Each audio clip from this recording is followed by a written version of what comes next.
The idea for PowerTie came from working closely with EPCs, electrical contractors. So we're working with them on our Cable Smart range, and one thing that kept being mentioned was cable tie failures. The problem our customers have been having with traditional cable ties is that they are not designed for the harsh conditions you'd expect to find on a solar site, particularly the UV. They've reported that they're no longer allowed to use traditional cable ties on their sites, so that is why the PowerTie is the perfect solution.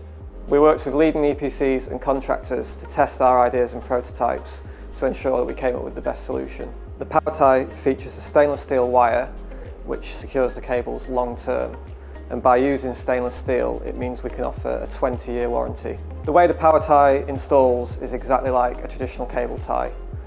No tools or special training is required. The stainless steel wire wraps around the structure that you're fastening the cables to.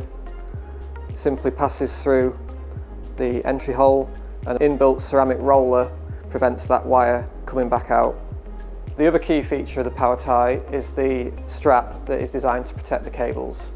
The strap is made from high-density polyethylene, and it has UV and fire retardant additives. If you're having problems with your direct fix solutions, visit our website and get in touch with our solar technical team, who would be happy to help assist on all your future projects.